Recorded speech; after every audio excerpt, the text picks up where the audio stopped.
Welcome to part 1 of the self-service tutorial, Logging In. Self-service is easy for any student to find. Just go to the Southwestern College homepage, sckans.edu. From there, choose your campus, Professional Studies or the main campus. If your campus is Professional Studies, you'll find the self-service link on the Current Students Resources page. To get there, click on the words Current Students in the upper right-hand corner once you've arrived at the home page. On the Resources page, scroll until you see the self-service link on the list of quick links. If your campus is the main campus, the Quick Links menu is accessible from the Favorites bar at the top of the home page. Hovering over the Quick Links menu with your mouse opens the sub-menu where you'll find the link to self-service. Once you click on a self-service link, the home page is the same no matter how you found it. The home page contains important links to explore, such as the SC bookstore and a link to the registrar's office. But the most important part is the login area to the left-hand side of the page. If this is your first time reaching self-service, you will need to click on Request an Account before you can begin to use it. Requesting an account is easy. Simply enter the information in the form and then click on the Request Account button. Information about signing in and a temporary password will be emailed to the address you have on file with Southwestern College. Most commonly, this is your @sckans.edu email account.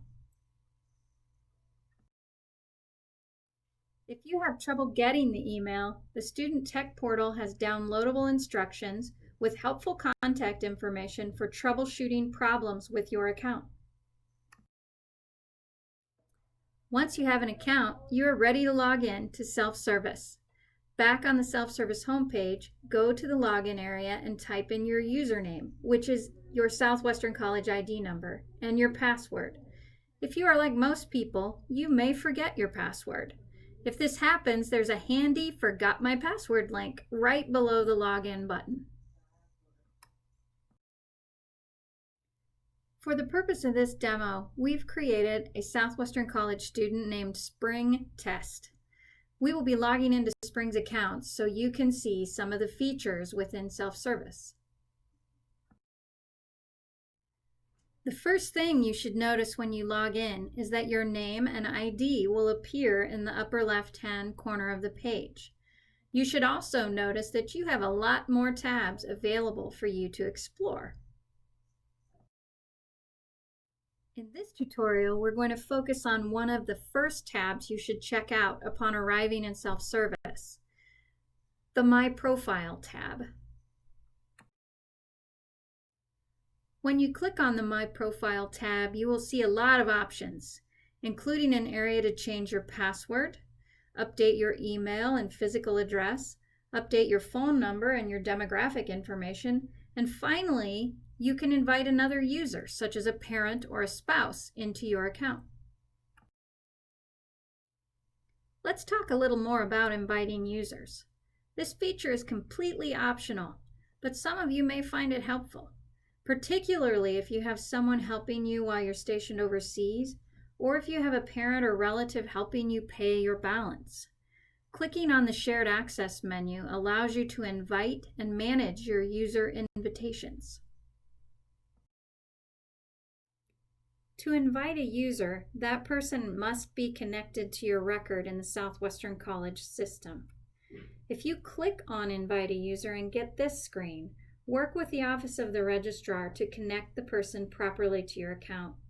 The people who should show up here are people you have authorized to have access to your information on the FERPA form, which is located on the registrar's website. If you don't see your parent or spouse listed here, email the Office of the Registrar to get that fixed.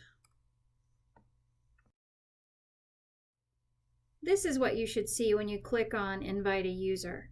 Eligible users will display in the relative drop-down with their email address displayed.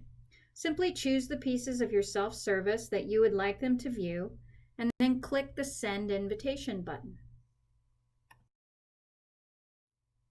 Note that the parts of the portal you wish others to see is completely in your control. You can add and delete user rights as you see fit. When you click on the Send Invitation button, the person you invited will receive email instructions on setting up their account. That's it for part 1 of this tutorial. Be sure and watch part 2, which is about viewing your balance.